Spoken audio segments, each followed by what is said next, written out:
This is a test of the emergency broadcast system. In 5, check for sound. 4, It's showtime. 3, Let's 2, go. 1, launch. You're listening to the Pro Audio Suite, a program for audio and voiceover professionals.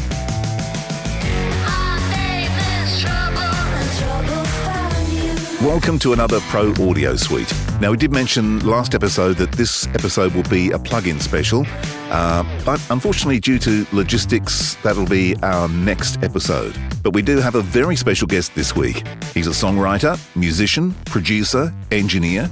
He's worked with a list of names too long to mention, but I will mention the studio Sound City. His 40-plus year career now sees him working from his own studio in Nashville, Tennessee. The studio is called Palette. His name, Jeff Silverman. How are you, Jeff? Very good. Thanks for inviting me here. It's a pleasure to babble as much as I possibly can. Well, that's what we're good at. We will be babbling because we've got Robbo in Sydney. G'day, Robbo. G'day. George in Los Angeles. Hello, George. If you're here to babble, you're in the right place. Yeah, that's right.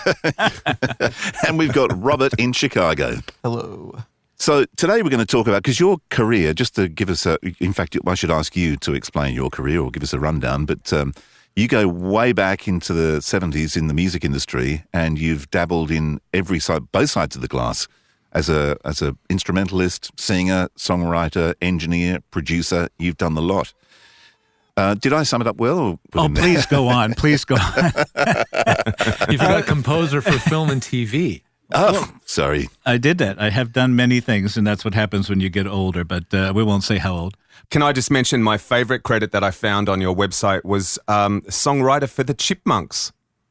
I did. The residuals weren't too bad. Who am I to complain? Did you have to write them really fast? Yes. No, they took care of all that. But no, it was good. It was working with the son, Bagdasarian, and his wife, who took over after the father, who created all that. It was a great experience. And this was all done at Sound City Studios, which is really where it started. I won't go back too far, but basically I went out to California in 76, joined up a service called Music Contact Service for $25. That was like a gem that you could go in and find any bands that were looking for guitar players or guitar players looking for bands. And so I signed up, and I found this guy, Rick Springfield, and I had no clue who he is. And I went into Tower Records the night before the audition and found a record or two and learned a couple songs and thought, oh, this is pretty good stuff. This is his, I think, Wait for Night album. So we went out and I auditioned, and they called me back again, and I think they were impressed that I actually learned one or two of his songs, and I got the gig, and it was great because my goal going out to California at that time was to find a recording band and get out of the club thing and the lower profile gigs to get into something more highbrow. And this was all my introduction to Sound City Studios and Joe Gottfried and this whole amazing, incredible vibe that was going on during that time, that Rick was signed to them, and I sort of got adopted into this family. And they took me in and let me have any open studio time that was available to basically artist development, which is pretty much of a dead science right now. I mean, it's a dead theory, even though I believe in it. And I try to do that with acts that I produce. And I worked with a guy by the name of Bill Drescher, an amazing engineer who at that time was a house engineer and wanting his break. Rick, in turn, was having a lot of problems, still being cast as teeny bopper. You know, He did a children's show over in the States that brought him over from, I think, Australia, and he just couldn't get unbranded. And so we were always opening up for acts and getting left in the road, and one thing after another, bad break after another bad break. And in the meantime, I kept on recording at Sound City Studios and developing my own writing and producing skills, and then even engineering, watching Bill, because he was fabulous on all those vintage boards out there. So it was a great college education for me. And then Rick and I kept writing together during that time and working on some of his albums that were never released. And I am now babbling, but we played some small club out at Montrose for playing half cover songs and half originals, and just because we needed to play. And he came in one day and he said, I need you to help me read for something. I'm going to audition for this soap opera. Next thing I know, he walks in the next day and he says, I got the part. It's General Hospital, and I'm going to have to leave the band. And I went, damn, you're going to lose that $50 a week gig that we got playing cover songs half the time. At that point, he was signed to RCA, and things were starting to look okay, but nobody really knew if it was going to take off. And before we knew it, he like an overnight success. It was a miracle to watch it. And this is after I said no playing in the bands because all they were offering was equal share of live performances and no retainer at all. And I stupidly said no, but at the same time, was so happy to watch him become an overnight success in 6 months. I mean, it's just absolutely unbelievable. Overnight success in 20 years, probably. 20 years. And 20 years and 6 months. Yeah. And I was very happy. And that time, it was probably the best thing that I didn't go because I later signed a deal with Motown as a staff writer. And so now you've traveled, in fact, you know, the amount of work you've done in studios, you've actually covered the whole gamut from absolute 100% analog to these days in the box. I have. So take me back to your first experience of working analog when you had things like a splice block and a razor blade. You mean and tape hanging around my neck and little pieces on my little finger that I was going, what the hell was that? It sounds familiar. That's right. Sounds familiar.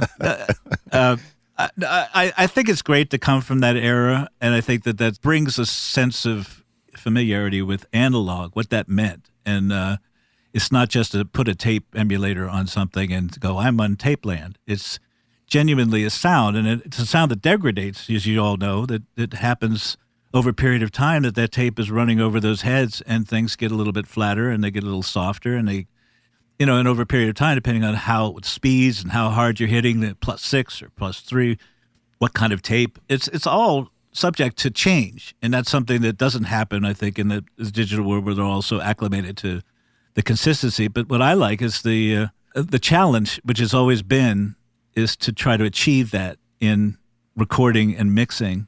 And my wife's project was the first real, it accomplished what I wanted, and that was to find that pillowy feeling, the thing where you could just crank it up really loud and not feel that it's biting your ears and these yeah.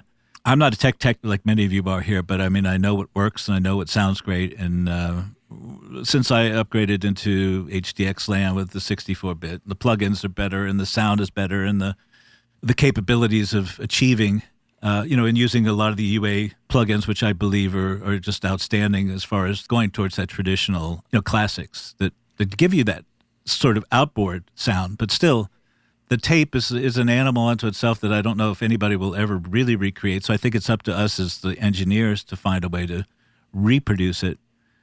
And the only way I know how to do that is to have experienced it. Do you know what I reckon this is, though? This whole thing about looking back to the way people used to record is because the recordings back then had errors. They were real. The timing wasn't. The timing was all over the joint.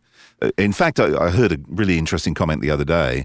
The problem is, if you're a singer, you're the only weak point now because everything else can be fixed, and you can with the vocal. You can change the vocals and stuff. But Melodyne, always auto-tune. Can't create a performance, though, right? Correct. And I think that's why people go back, because it's not just nostalgia, it's also there's something there that's missing now. I think what a little bit of perfection, too much perfection. I'm sorry. Too much perfection, exactly, because I wanted to sort of run a session in a more analog workflow, because I think a lot of what analog is, it is the sound, and I can talk about that, but a lot of it, I think, is also just the way the session flows. And so a singer does a take, and it's got a little, a thing in it that's not perfect, but it has an emotion that's great. And then the singer says, I want to do another take. And back in the day, I was like, well, can you really do it better than that? Because I'm about to erase what you just did. But now people can sit there and overdub and overdub and overdub and pick apart and use a little bit of each take. And so no one's ever finished.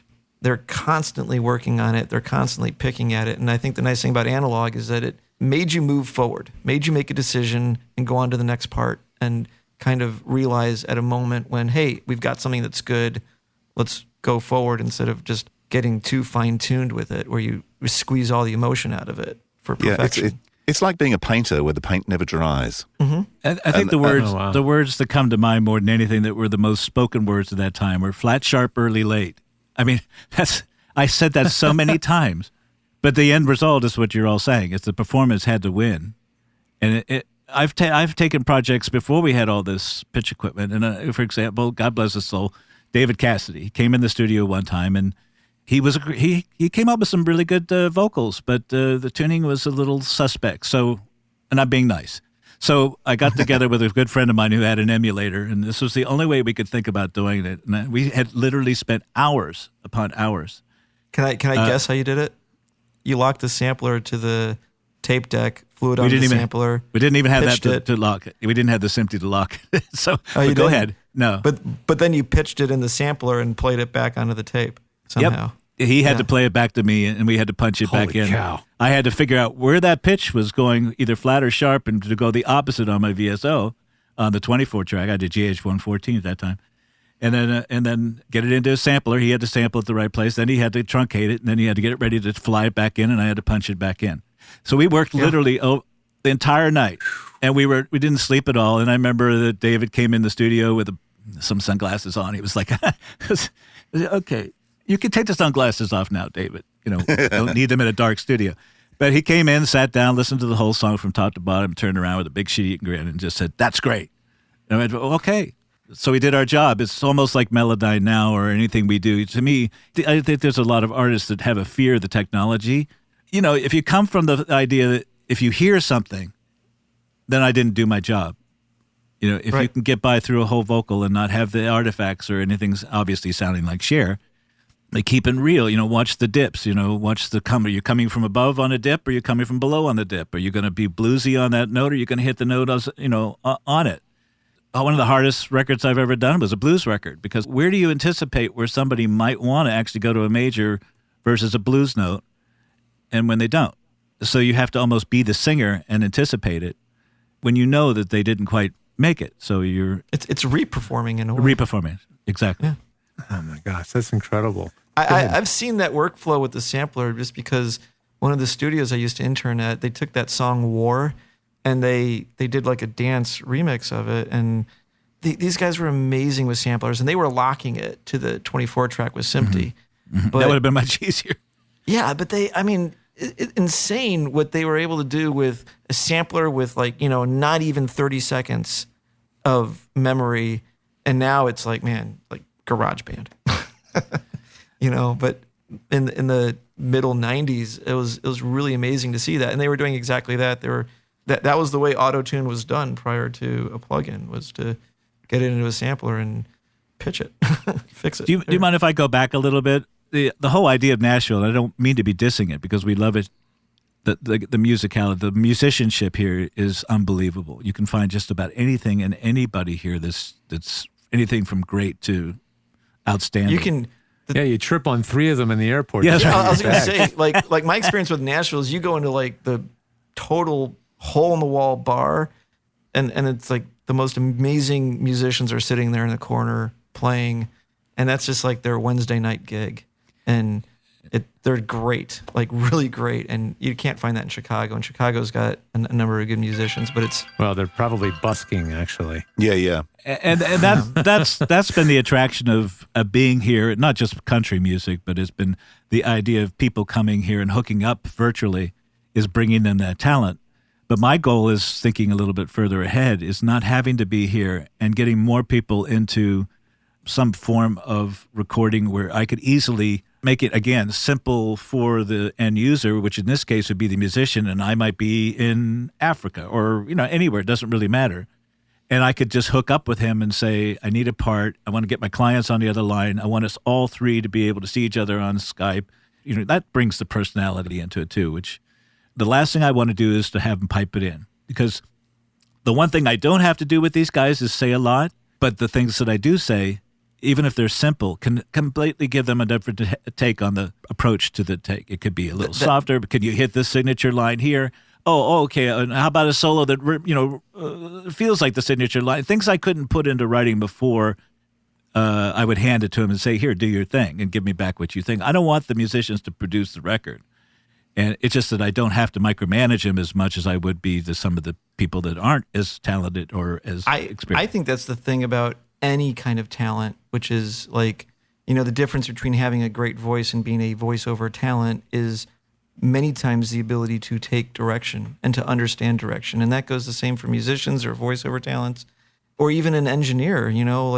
Someone says to you, I don't know, the mix sounds too blue, flubby. And well, what does that mean? And a good engineer will be like, I know what you mean. Hold on, try this. How's that? Yeah, it's great. And, these non-words that mean things to people, and then sort of being that interpreter of what it is that you can contribute when people don't know how to express to you what it is that they want you to do. I get accused of making flubby mixes all the time. I just couldn't think of a nonsense word. Yeah.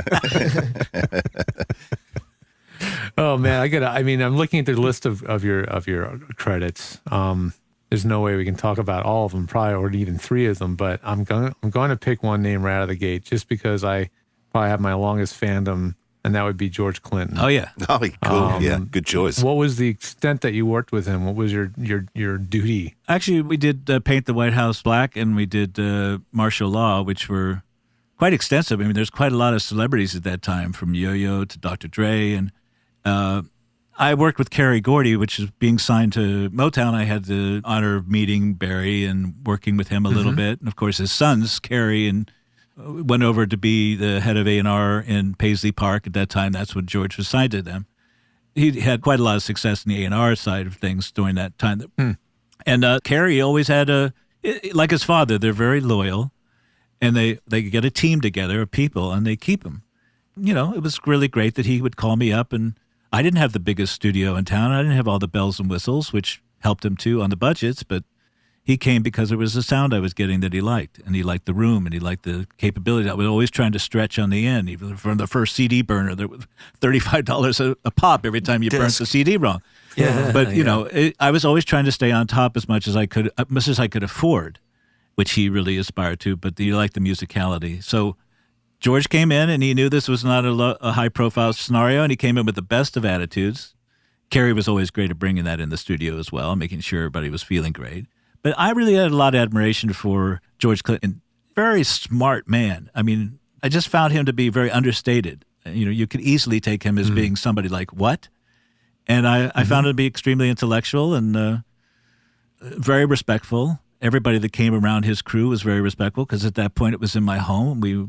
It was in a home premise, although it was out in a 500 square foot, reconverted garage area. It still was, they treated it like it was a great place for them to be creative at. And were you working as engineer on that project? I was, yeah. Producer? No, it was engineer, mixing. It did master at that time. They had it mastered somewhere else, but I didn't have the plugins for that kind of thing either. I remember working with Bernie Grumman, who was the guy at that time, and I remember going in and saying, "Bernie, can I get a deal?" And he kind of laughed at me, and he went, "Well, I can't give you a deal, but what I could do is I can tell you how to save money by coming into my studio, being prepared with a 2-track, half-inch master. I'll edit it up and do these, put these tones here, do this here." And I always had much respect for him on that, but that was my go-to guy for mastering at that point, until he taught me basically to be more independent and start being more active in just understanding the process. I wouldn't say he was a mentor, but I certainly admired his work, and he certainly taught me how to do the same thing with other people. I can sort of maintain a sort of a price, but tell people how to save as much as they possibly can in the process, which I try to do over all my clients, because nobody has deep pockets. That's a great way to say to someone who's like, everyone's always asking for a deal. It's like, oh, I can't give you a deal, but I can show you how to get the most out of this whole process. That was wonderful. I think that's a wonderful way to approach that. It gave me much respect for him as well, I think. Yeah. You've obviously learned a bit from the people that you've worked with. Is there something that you use regularly still? That's a good question. I've just been following my instincts so much, it's hard to tell where the influences come from and where you sit down and you just trust that voice in the back of your mind. It says it's okay to get out of the chair now, and that's always something that Robert knows. I'm up sometimes in 6 o'clock, 7 o'clock in the morning and sending out this weird email going, "Help!" and he actually answers it sometimes, which is really weird. But right. That's a good. That's you or me. Well, I think both at this point. I think. Well, I mean, I'd like to keep my marriage together as well, so I've got to sort of allocate my prime time when she comes home and to her, and then that puts me into 2 shifts. So it's okay. I don't mind working late. There's less distractions, and I can really focus. And it's all focus work, and it's all vibe. But I wish I could answer that question more directly. But There are so many people going back to Bill Drescher and watching him work and things that I learned from just watching, sitting back into really great environments like Sound City. And I keep coming back to that, but that was my training ground. That was my college education. And the rest of it, I think, like anything else, it's not what you necessarily learn as much as what you take and you make yours. You just kind of culminate. I think the Beatles were really good at, I don't want to compare myself to the Beatles, but I remember them saying that they were influences of other people, so many different things. They were, Preston, and they would really admire the people around them that gave them their sound, but how they regurgitated it and put it out was really their original one-of-a-kind sound. So I would hope that maybe one day I would have a signature that would be something that you would go, that's Silverman sound, but I don't think that's it as much as I try to keep a level of consistency no matter what I do of sonic integrity. And always try to figure that every mix that I sit down with, I don't necessarily want it to do the same way. I have a certain basic way I like to start, but I don't necessarily want to always do the same thing. It's boring. And if I get bored, the mix is going to sound bored, or it's going to sound like I'm cutting corners. And I try to make that my sort of mantra, is that everything sort of you sit down with is a new challenge. It's sort of a new way to look forward a little bit into something you haven't done before, or a new way to, this is no different than what Robert did for the Source Connect plugs. It just had to be something that was in a different way and had to take a different way of looking at it and figuring. And that's why, to me, it was worth sitting with him and just watching this amazing thing happen where I was trying to learn. At the same time, he was willing to adjust to the user-friendly aspect, which was really important. I think there's probably an aspect of it, which is like every engineer probably learns something from every production they do, and every band that works with every new engineer and producer also learns something. The whole process is a learning process, and if anybody walks in with, I've got nothing to learn, then that's the beginning of things going nowhere. You know what I mean? Absolutely. It's like having an open mind about the whole thing and always striving for whatever it is. It's like if I thought that I know exactly what you want, Jeff, and here's how it's done, you would have had the first setup that I suggested, and then you wouldn't be very happy. And it's listening to you, and then vice versa. And same thing goes with musicians or, like productions, everything. Everyone has to listen to each other and then try to kind of hear where there's room for improvement. What year, just a question from left field, what year were you at Sound City? Because that's since closed and I think is reopened. Is that correct? I think you're right about that. I was out there in 76 when I joined Rick Springfield. And, of course, I think it was really a lot of time spent between 78 and 80 on my own stuff. Because I'm just trying to get my dates in order, but I've got a feeling that Fleetwood Mac were recording there around that time. Absolutely. So was Tom Petty. If you look online, even the movie, the documentary, Sound City, it just has one icon after the next, Nirvana, and it was not a great studio either. It wasn't like the cutting room was set up with any thought. It was a big box. It was a kind of a dump. Actually, I think that's what they kind of go over in that documentary is like, in a way, it was kind of a dump, and it wasn't the most expensive studio, but it began to get this vibe. Right? After Fleetwood Mac, and when did Sound City really all of a sudden take off? Was after Fleetwood Mac and Tom Petty, right?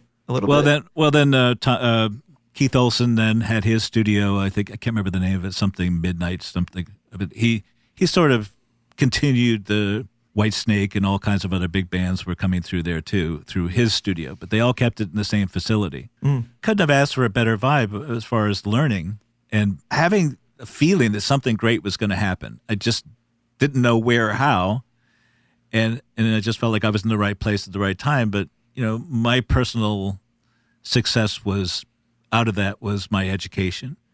So I didn't get a record deal out of it, even though they tried. They gave me the opportunity to go and record all kinds of music, which was great. I didn't know whether I wanted to be jazz fusion or country, or if I wanted to have a string section on a song, they went ahead and got Jimmy Haskell and paid for him and some of the best players in L.A. to come in and play on this thing.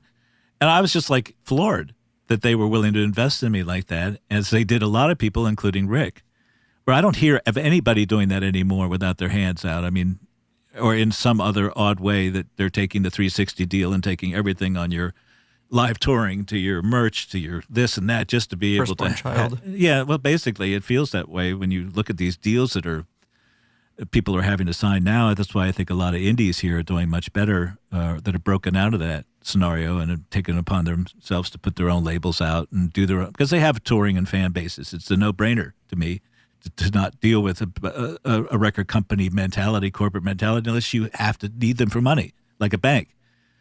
So I have mixed feelings, but I'm dealing with a lot of independent indie artists that are funding themselves, and some have deeper pockets than others, and I think that there's a real hats off to them for willing to take a chance in a market that doesn't show any signs of any hope other than there are ways to get you out there, and there's a way to promote a record and boost your profile. Like I can work with a promoter that we can get somebody on Billboard if the music is of a standard, and it's a cost to it, but you can get a certain amount of weeks on Billboard to give yourself above the noise.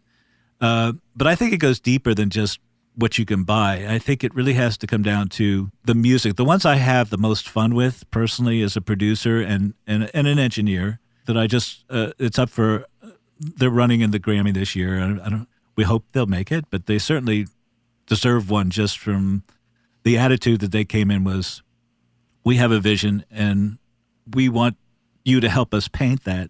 And we don't care if the format is A, B, C, or, your stock pop format. We want to go some really different places.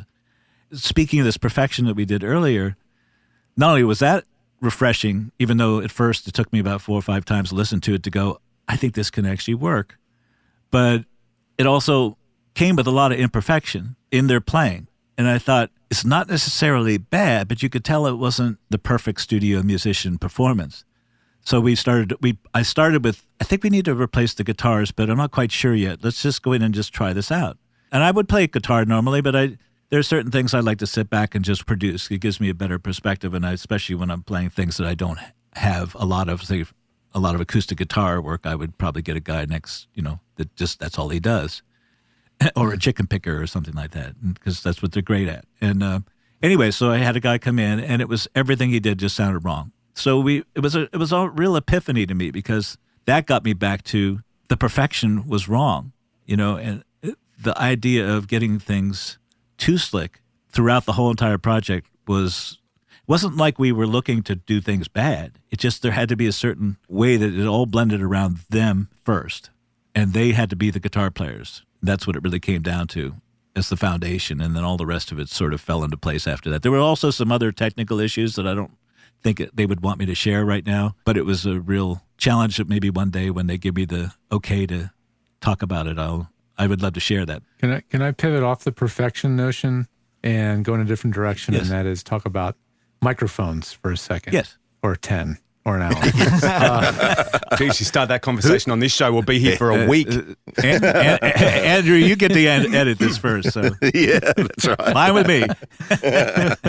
But I mean, in my little world of voiceover, a voice actor really needs a mic, right? And they chase their tails sometimes trying to find the mic. For you, is the mic the thing?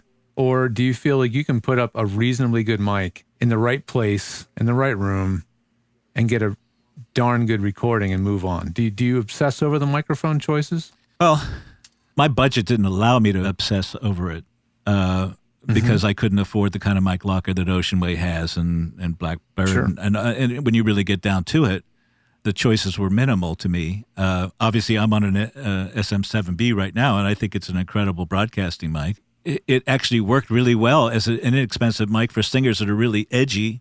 There's no other mic that I can put in the equation that would soften them up enough to, take that 3K or 1K thing out of their, especially higher range singers. But I found that the slate mics really, really work for me. And because of the modeling capabilities, I think by themselves, if you just put up an ML1, I think you would be disillusioned. And I think that's where a lot of people go, I don't like the sound of that mic. And it's like, that's not what you're doing. You want to record it flat. That's what they've designed it for. It's like a speaker. It's flat. And then you put the first model on and you go, wow, okay. And then you've got all these incredible models. And I've been going back to the ML2 models for the vocal stuff, almost enjoying them more do you find with the options of having emulated microphones and emulated preamps that you are changing those aspects a lot after the fact? Absolutely. And okay. The only time I'll record with something is if I know I'm going to stack the singer and I'm going to do 20 vocals or whatever, a stack of 3 times 5 or whatever, or times 6, and I know that it's going to be a nightmare trying to model that many things. I just go ahead and put it on an auxiliary track, and as long as you put a TDM plug-in first on an active track, it'll activate the slate even though it's native. Where most plugins don't work that way, from my understanding. At least I don't think. You basically print the process. Yeah, I put it plugin as you print it. Yes, I put it on an aux if I'm doing multiple ones, or I'll just put it on some TDM plugin just to take the space. Yeah, and then it activates the slate so I can use that whole rack, and the singers don't hear any problems as long as I'm down around 128.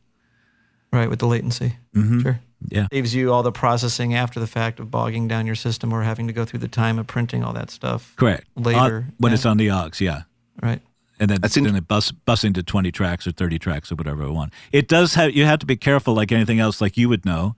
You don't want to use too much of it because if you commit to anything like compression, which I try not doing, I try to have the compressors and all that stuff can be on the regular tracks after recording. But I try to get a nice model that's not too over the top, because you can saturate them, especially with the ML2s. They give you a proximity fader, and I think it's really great because I actually wish they put those proximities on the ML1s because they actually really feel like you're closer and further away from the microphone, where the other ones, I'm not quite sure what they're doing. I think it's like a tube saturation, like the old Antares had a tube saturator mic modeler or something like that.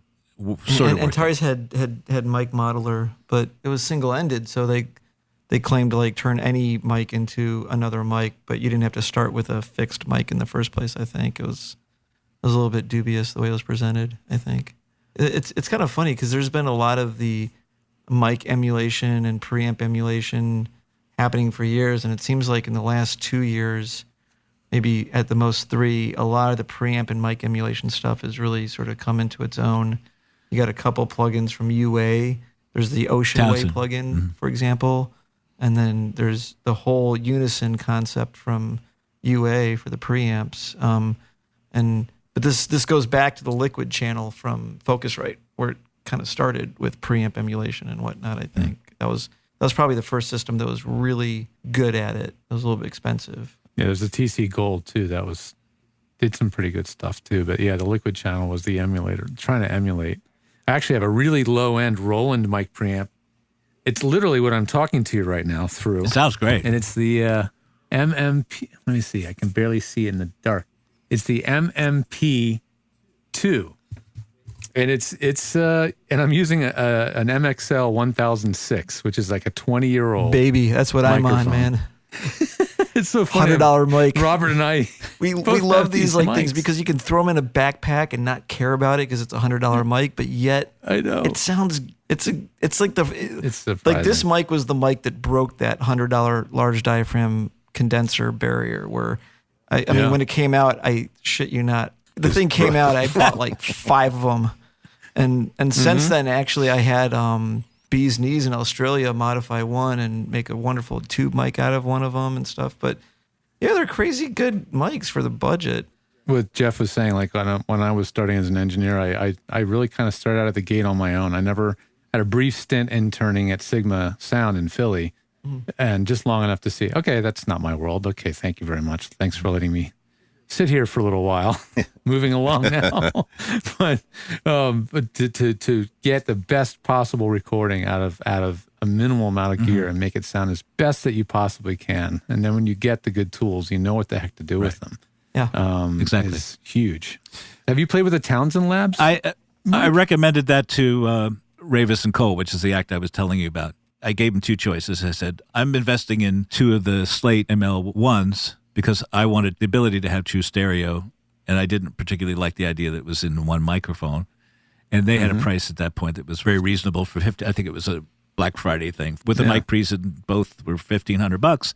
With the Townsend, it was no deals, $1,500 plus. Then you have the plug-in from UA, and you still don't really have a really great way of spreading those mics. And it did take 2 inputs, which was a little bit odd to me, but I'd heard that come back, and it was really, really nice. I wouldn't say that it's any better than what Slate would be unless I had it here to do a complete A/B and a real true apples to apples scenario. But I was really impressed with it. I love it. I love that you've been doing this long enough to have that basis of working in that world of analog and all that, and now knowing it so well that you're happy to move on and make use of all the new things that are coming down the pipeline. That's awesome. I mean, I guess you kind of have to nowadays, huh? I mean, to really stay ahead of the curve. I have to say, I've never been one to look backwards. And, working with Source Connect here, and I'm not meaning to plug, but I am, because you really all are just well. No, I mean, that's why Robert's been incredible working on this setup that I've been trying to do for many years, is to bring people together through virtual recording. I'm sitting in this land, and I want to get back on that point. But Robert, you've been incredible in finding ways to adjust my system so it can be not only user-friendly for me, but user-friendly for the artists and clients that I'm working with. Robert is a king of problem solvers. Man, yes. Unbelievable. I've seen many at work, and he is genuinely talented. Robert, I've told you that face-to-face. I'll say it here publicly. Because it's genius what you've been able to work out for this setup, and I don't mind sharing that later if you want to. Because I think a lot of people would really appreciate the simplicity that you've been able to get out of this setup, and with very few plugs, because we watched the budget. I came from Nicecast, which was, if anybody knows about Rogue, I think it's Rogula or Rogue. Rogue Amiga? Yeah, Rogue Amiga. I can kind of fill in some gaps here really quick. Please. Yeah, so basically the setup I did for Jeff was based on his need to basically work remotely with his clients, and in a number of different modes. Maybe he's mixing, and so they're just needing to sort of be a fly on the wall in the mix session and make their comments, or he's overdubbing and with a musician in Nashville, but the songwriter or the band is still remote, and so they want to be a fly on the wall in that overdub session, and things like that. It's not so much of a Source Connect Standard Pro thing where it's two people recording from one system to the other. It's more of a monitoring setup, and that's where Source Live is the better tool. It doesn't require that other people have Source Connect, so they can just have any system, a web browser, a simple free app that they can download, and they can basically sort of virtually be in with Rick's session. The thing I specifically set up for Jeff was that Source Live is great for its quality and its consistency, but it has this 2-second latency. And so to provide him a hybrid setup where he has a very low latency, fairly high quality connection, which we're doing through Source Connect now, or a very high quality, but again, high latency connection through Source Live. And depending on any moment in time, he might need to give them playback through Source Live or through Source Connect now.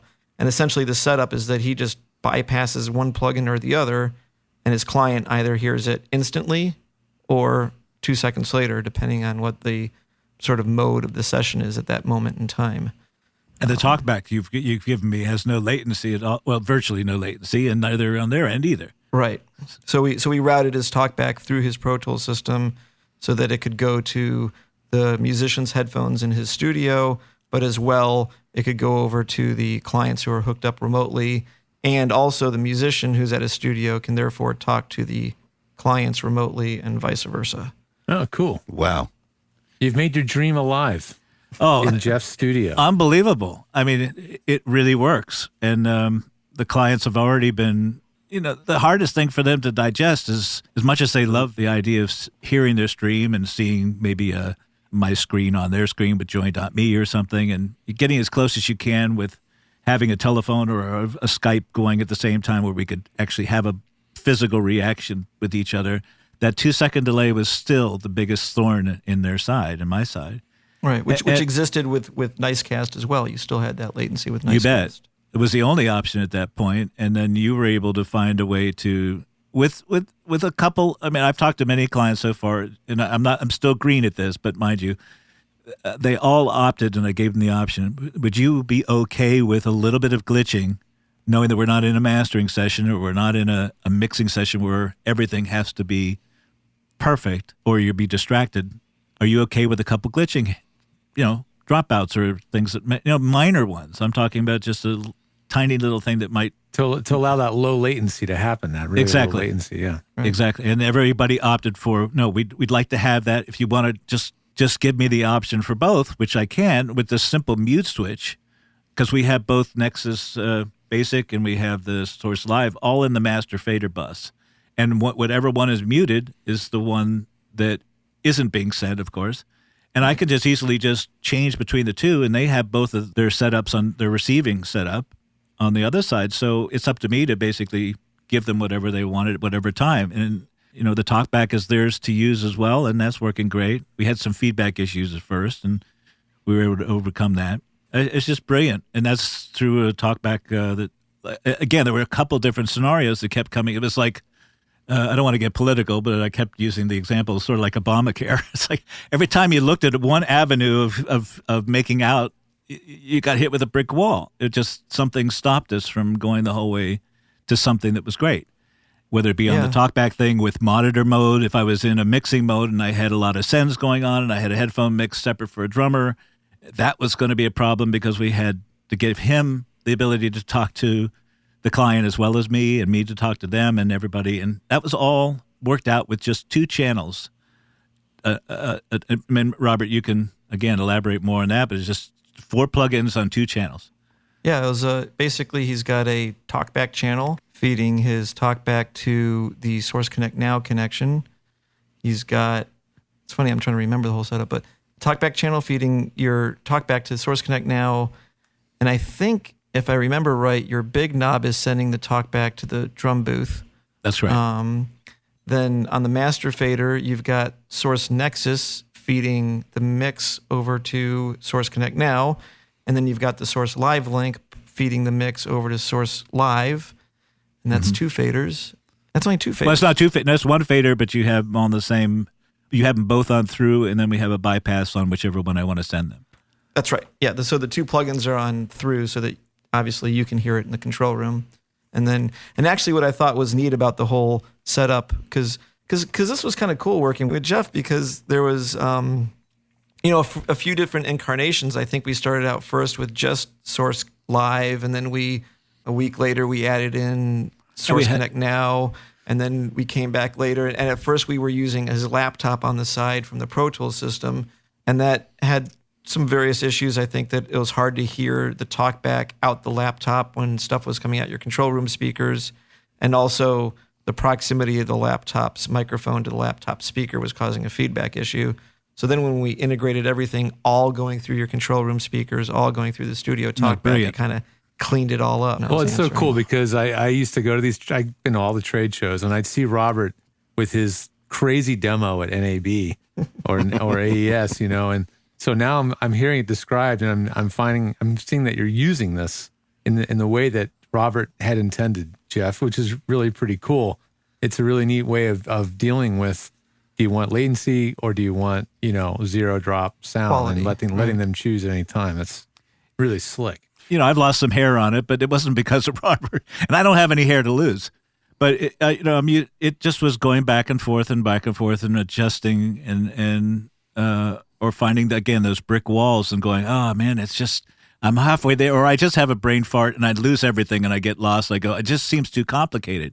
And if I can't make it simple in my head, then I certainly can't make the client feel comfortable. And so we had to keep that in mind, too, is if I would lose it at some point, which would be a lot sooner than Robert, of course, because his mind is just, you are a genius. It really twisted. is just. My mind is twisted. It's you got a talent, and that's not one of my talents. But at the same time, I've always found that I use stuff not based on how much I know of the inner workings of something. I know how it keeps me working creatively and how fast I can work it and how user-friendly it is. And that's exactly what you did with these 2 faders. It's one of the nicer things about working in the digital world, isn't it? That you can actually do so much with so little these days. Without breaking the bank. I think that's the key. Yeah, sure, I've got a loan out there somewhere that I'm going to be paying off for a little bit. And it does get expensive, and you have to make sure you don't get plug-in-itis. You're sitting there, is this addiction, or am I really, Is my wife going to love me in the morning if I buy one more plug-in? What was that? Death by $1,029 plugins? Is that what we said? That's right. And I can't get myself to go unsubscribe. I really That's I got to look at it. Just quickly, George was just mentioning you've lived a long time in both worlds, analog and digital. Is there a plugin that you use that combines those two worlds perfectly for you? That's another good question. I think it would have to be over at on the UA side. Because the ability that they have, that they've been able to capture the classics. I think I was trying to find those in the waves. I will say that I'm very, very impressed with some of the, the Ozone 8, Ozone Advanced. There's some really exciting things going on in that department that I think, especially in the mastering chain, there's some. It's helping you get started, but it's not the ultimate. Let me just do this and put it on automatic and see what happens. And I find it very easy on the ears, I would say, but there's always the exception. I mean, I think I'll have to get back to just the UA plugins, and everybody said it, and before I had them, I was going, yeah, and I'd buy another Waves plugin, and not that they're not great. I think they're stretching into some areas that are really great as well. I mean, well, I have a question because you've got a fair amount of Slate stuff and you've got a fair amount of UA stuff. Is there a emulated Slate plugin that you also have the same emulated UA plugin? And in theory, they don't sound different. But is there any difference, or have you or first of all, do you have a theoretical apples to apples between those two to even compare? I did. They had a model that was LX480. They were the Lexicon. Yeah, and it was something that they originally had, and I don't remember what. I think it was a 240, and they gave it in their package, and then they discontinued it for some odd strange reason, which I have no idea why. I had to go back, and they replaced it with one of their other reverbs, which is great.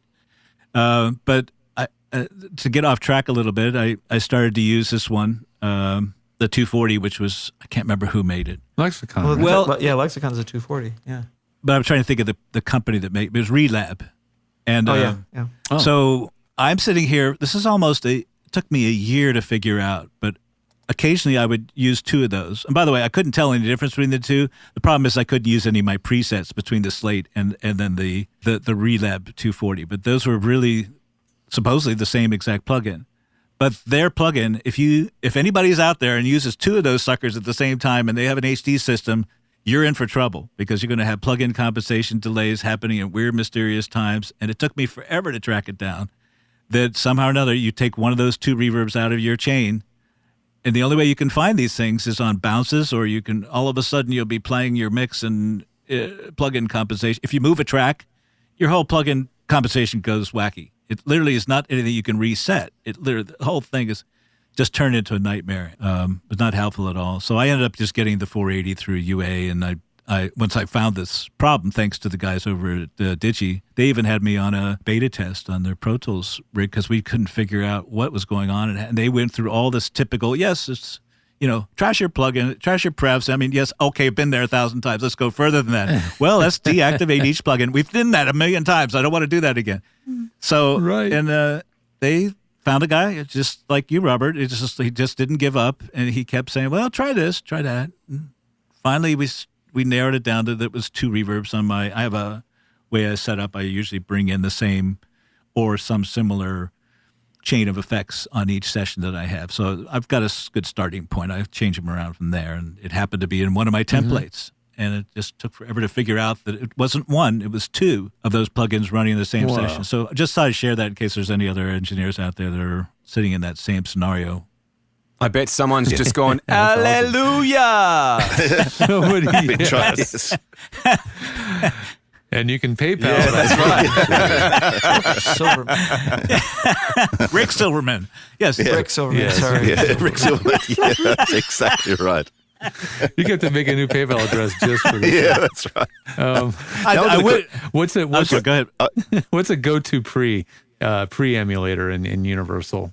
Do you have favorites for certain scenarios, or do you just land on certain ones that you just love? And as far as a mic pre or just a pre to go in, yeah, I don't use anything. I just find that it's less is more. I have the Neve, I have the SSL. I've got a couple things that are really. I've used them, and I always find I'm okay with a little bit less is more just going in. Let that slate be the slate. Again, trying to let it be as flat as possible and not colored, and then that way I can really. It tends to react more on the plugins when it's flatter than when I've added more stuff to it. If that makes sense. Go ahead. I'm sorry. If you've got a singer and you're overdubbing, you don't print your effects. No. But do you put, for instance, especially compression on the singer's monitor so that they kind of feel it and sing into it and lean into the mic in certain, or do you leave it completely flat for them? No, I'll on the playback, I'll definitely punch it up for them because I have nothing to lose. It can go anywhere, and they sing completely different. They're singing into a compressor. Yeah, they'll get different. The air comes out differently. They hear themselves, and I could just watch the attitude change when I put like a. So you were saying, do you put the UAD system in UAD monitor mode and then monitor for the talent? I'm not actually. So they can hear. I'm not actually. He's using a Focusrite, so he just has like the UA accelerators. I opted against the UA. That was going to be my first choice for the fact that I wanted the UA plugins, but then I was going to be restricted to Thunderbolt, and then I was only going to have, as you know, less tracks, and I felt I opted for the 2 cards, HDX cards, because it's not like I do a lot of sessions that are over 240 or whatever it is tracks, but just to have the option of 500 gave me a little bit more mixing. Well, if you're using the Townsend, you would, because you'd have like double for every track, right? That's true. That's true. But I do like, by the way, I don't know if anybody does this. I really like recording as vocal in stereo. I don't know. It's just like duplicating a track, but there's just something about the meat and potatoes of having a stereo. What's your stereo mic setup for a vocalist? Is it like two mics, a little like maybe 6 inches or a foot apart with the vocalist in the middle? No, I actually it's just really just having a mono aux and going into a stereo track. It gives me a little bit more headroom, and I just find that the playback gives me a little bit more that I can keep that vocal on top. It's sort of duplicating a vocal track, a simple mono track, and just duplicating it with the same, But then you get into dual plugins unless you make it into a stereo track. But I just think that and bass are the 2 things that I really enjoy, mono in and stereo record. What does that do? I'm curious because as someone who just sells their voice, what is it doing? Do you think making a stereo track? I think you all probably could, especially could come up with a better technical term. But what it just gives me more amplitude on the. I get a lower signal, so I'm not hitting as hard, and then I can easily jack that up for some reason or another. It always seems to give me that much more ammo on placement. Wow.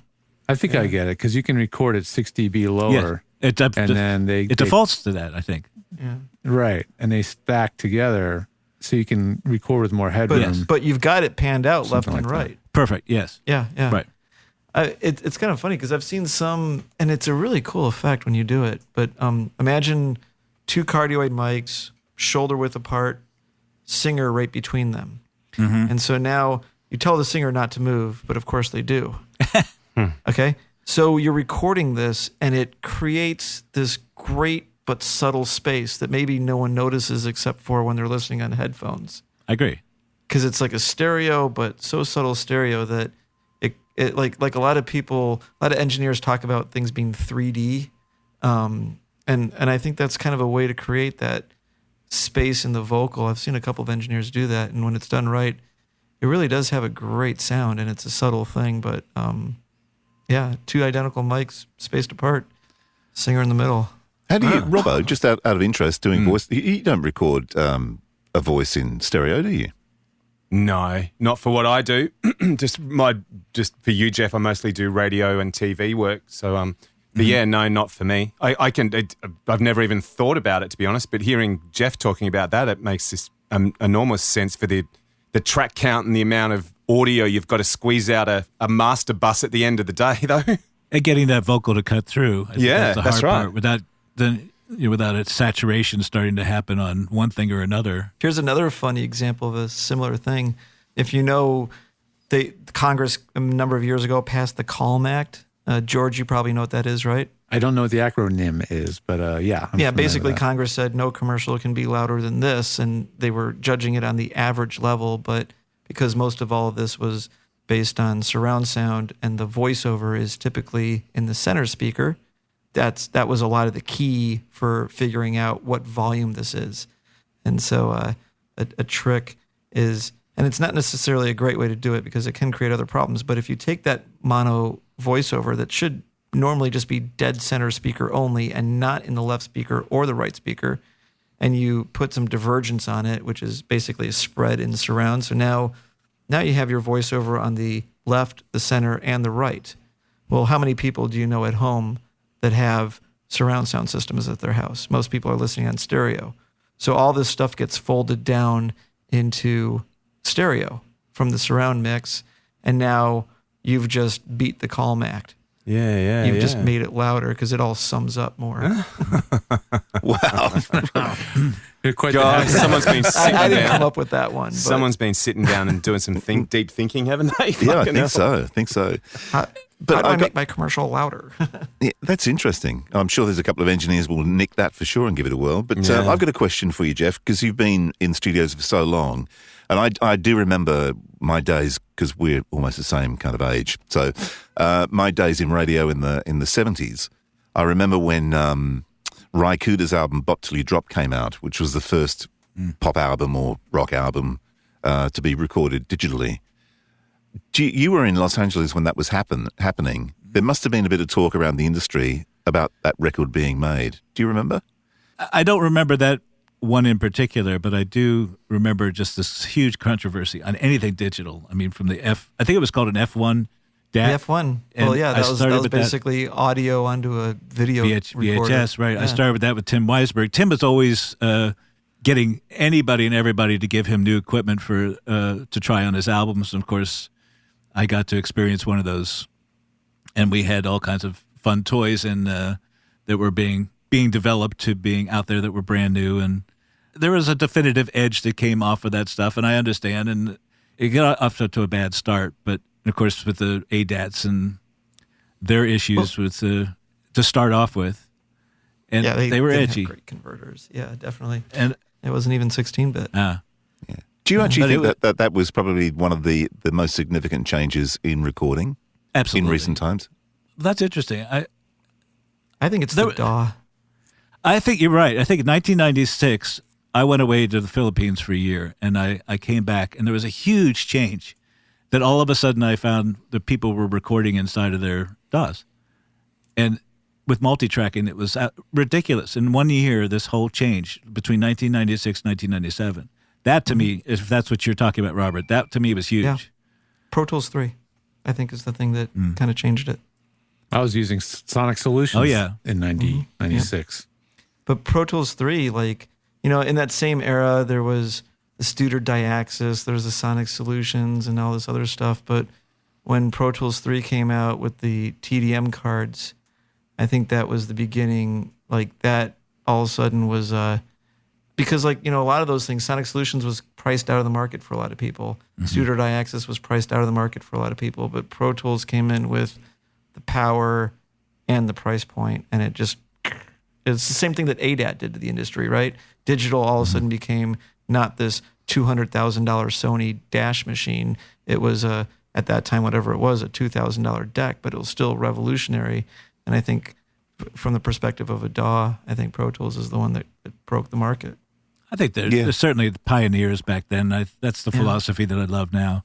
I can see it in companies like Source Connect, and I can see that they're looking much past. I actually don't see Avid looking that far in advance. I'm quite disillusioned a lot of times with their amount of progress. I just found that they're a staple of editing for me. I mean, I've done anything from editing on steroids for film and television to just, very, very fast and intuitive crossfades to file management, and they're really great. But I could name a number of these DAWs that are much more powerful and much more user-friendly as far as virtual instruments and handling, just that world. But I still come back to Pro Tools anytime I really want to have stability and I want to have compatibility with a lot of other major players.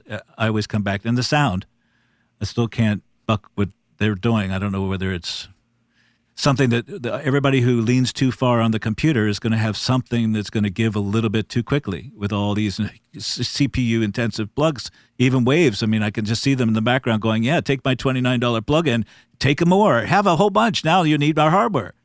Yeah. You know, it's not that that's bad, but go ahead. Just the other day, I got sent some questions for a blog for a radio imaging guy that was sort of doing blogs about other people who do radio imaging and all that sort of stuff. And one of the questions was, what platform do I prefer to work on?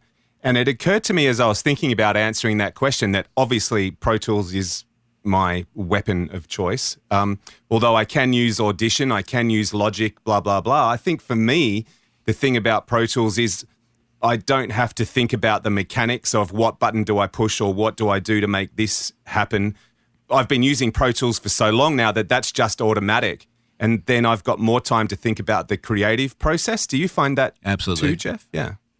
Absolutely. I mean, that was sort of where I was getting with Robert, was if we could just make this a bit more user-friendly on this Source Connect scenario, that I know when my brain goes somewhere where I know somewhere down the line it's going to be more technical than it is creative. And we found that sweet spot. But and that's what I've loved about Pro Tools is literally it is simple to get into. Like an acoustic guitar, you can sit down in a matter of a day. You could have a couple chords, and if you've never played it before, you're playing guitar, a C, G, and a D. And but to play it great, it still takes years and years and years to master. But at the same time, I think Pro Tools is sort of that way too. That's why they've been able to kind of cross this huge, enormous platform or demographics of people that either have no experience to little to tons that are using that one similar software, just that you can have all this incredible extra stuff, you know, if you buy the cards and yada, yada, yada.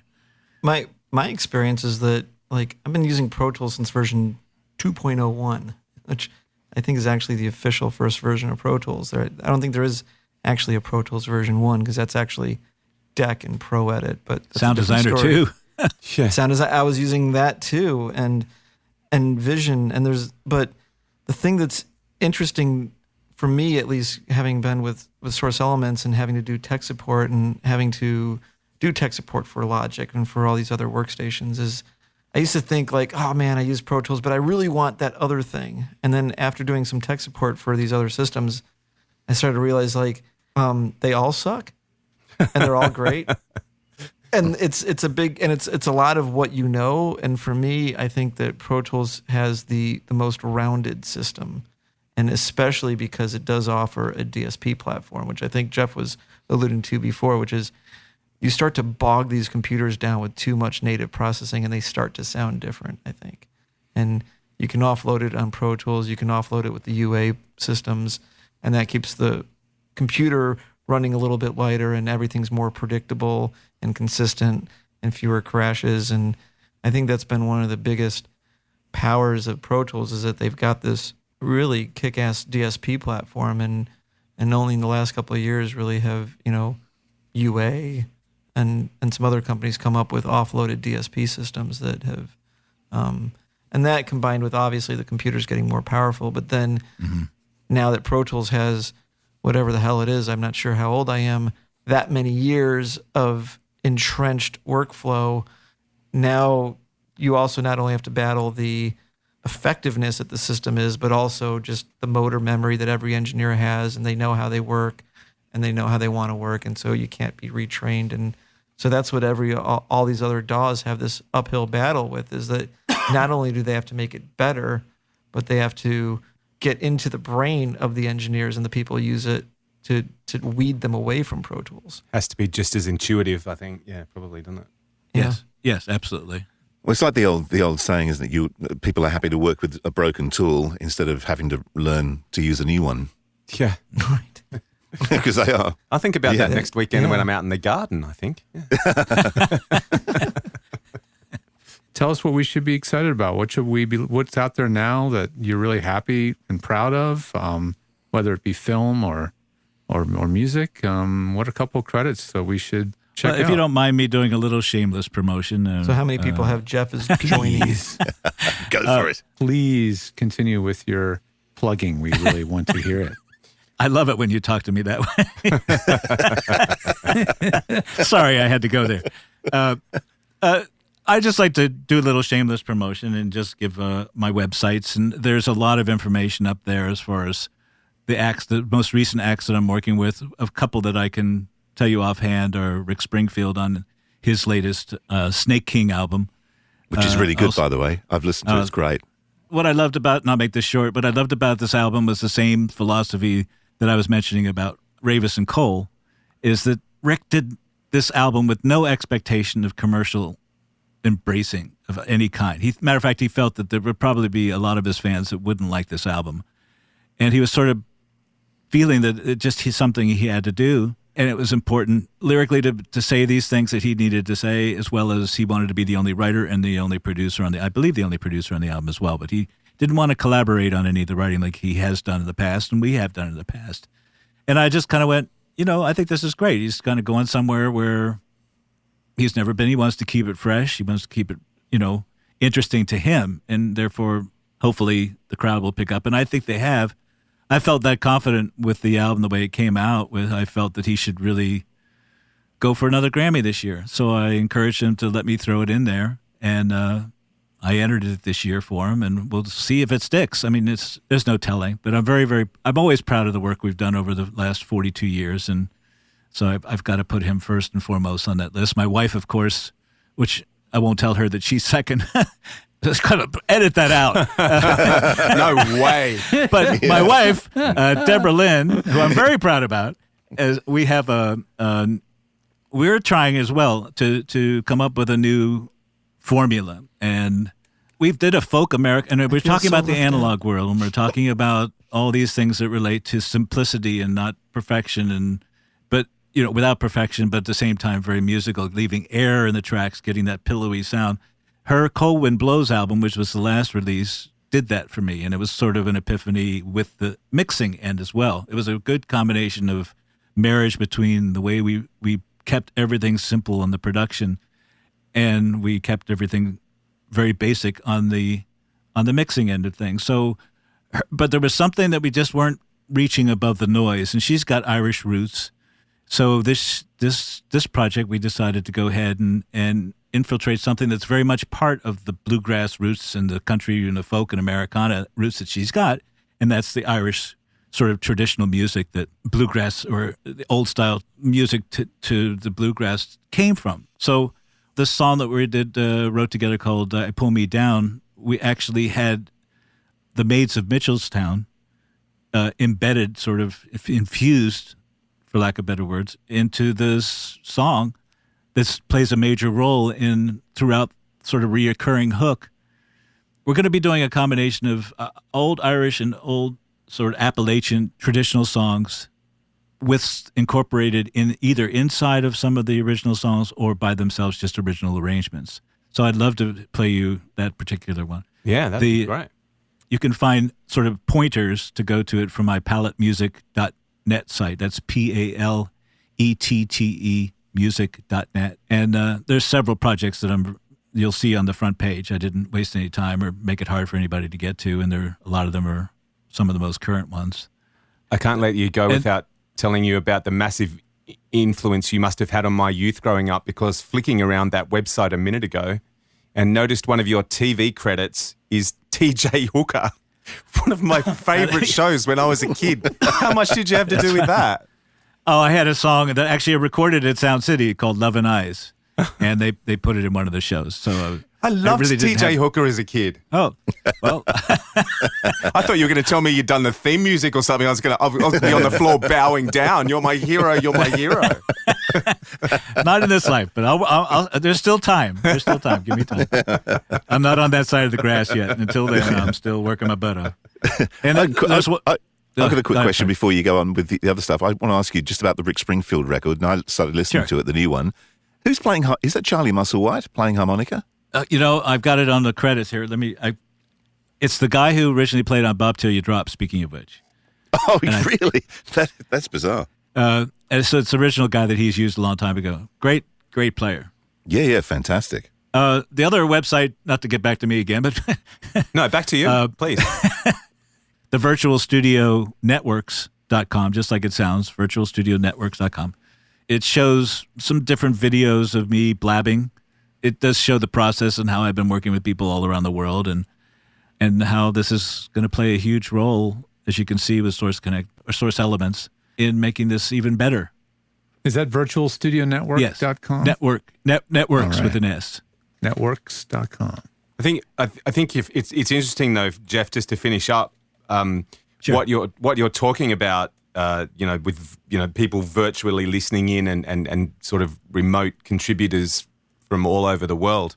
It's interesting because my sort of audio world is more post-production and radio and all that sort of stuff, but it's actually what I'm basing my business around is sort of the virtual studio in inverted commas, where, the client doesn't have to come to the studio to record the voiceover, but sits on the beach or sits in their office, in Sydney or Melbourne or Brisbane or Perth and just listens in while the work is done, and then can dip in and out during the mixing process and listen in and all that sort of stuff. And I honestly believe that that's the way my part of this industry is going to go. Do you see Absolutely. that with music recording as well? No question about it. Cubase has already sort of tapped into that, but nobody that I know has ever been able to make that work. But there are people that are on the concept. I mean, by the way, the quality that's coming back from everybody is super. So I can see how you can easily be doing voiceover and recording this without any problems at all. I'd love to be able to do multi-track recording and linking up and doing all the things. That's coming. Yeah. It's coming, is it, Robert? I've got ideas on how to do multi-track live sessions, and definitely we've got some. We actually 2 years ago we showed an overdubbing system where you don't have to lock the Pro Tools transports or the workstation transports together, so you can send the cue to the musician sings or plays, comes back to you, and they hear it in sync, you hear it in sync, and it's all sort of compensated for auto-magically, as they say. It's kind of funny. The tough thing has been that trying to maintain a company and also at the same time come out with new products and maintain the existing products. And so it's harder to come out with new products as you have other products to maintain and tech support and everything else. Mm. But definitely have designs on how to make the whole musician's process of overdubbing seamless, and of course to be able to do that in a multi-track context as well. Well, we know who the first person who's going to be using that is. It will be Jeff, otherwise known as Rick. Silverman. Rick Silverman. Well, they called him Bruce Springfield or There you go. Rick Springsteen, I think. So it only goes to, it feels right at home there. Yeah, exactly. And on that note, I think we should let you get back to your life. Yeah, thank you, I'm man. sure, I'm sure you have one. It was really great talking with all of you. And it's been an absolute privilege having you on the show. A real treat. Thanks a Very, lot, very Jeff. blessed. Thank you very much. Thank you all. Just Jeff, thank you, man. before we do go, just to say that while you're listening to this, that none of us are in the same, not only in the same building, but not even in the same city. Part of the world. We're in Nashville, Sydney, Melbourne, Chicago, Los Angeles. Yes. Wonderful. And we should It's finish amazing. by saying, Robert, Boom. thank you. Drop the mic. That's Robert. Not me. Horn rim glasses. No, I'm the guy with gray hair who I don't know how it got gray. And, yeah. Running a company, perhaps. Could Totally. be. And on that note, adios. And we leave you with Jeff's better half, Debra Lyn, with her brand new one called I Pull Me Down. Don't forget, leave us any questions you have on our Facebook page, the Pro Audio Suite Podcast.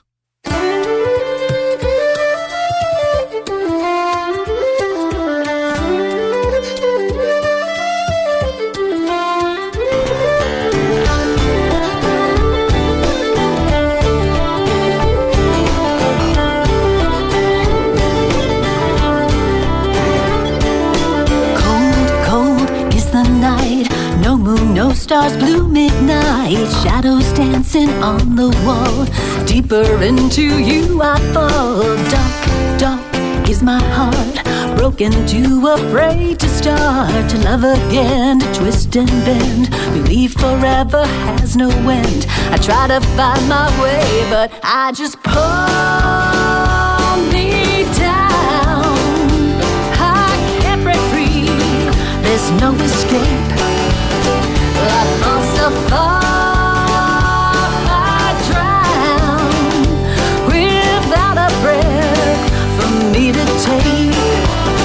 Like pull me down under the ground. Like pull me down. Gray, gray are my days. Let this candle light my way. Like the darkness calm my fears. Hold me till they disappear. There's no one for you but me. But I can't let myself believe. I can't run and I can't hide. But what I fear is here inside. I try to find my way, but I just pull me down. I can't break free. There's no escape. I fall so far, I drown without a breath for me to take. Well, I pull me down under the ground. I pull me down.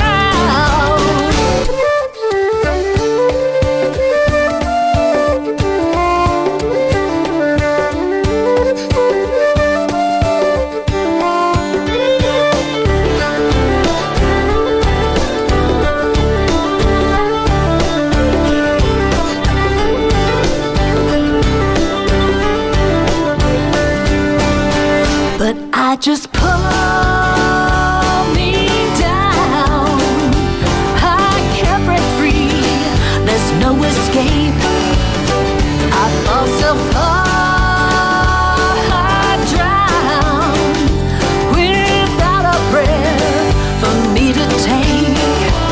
Well, I pull me down under the ground. I pull me down.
Wipe the tear, baby, dear, from your eye. Though it's hard to part, I know I'll be tickled to death to go. Don't cry, don't sigh. There's a silver lining in the sky. Bonsoir, old thing, cheerio, chin chin, na poo toodaloo, goodbye.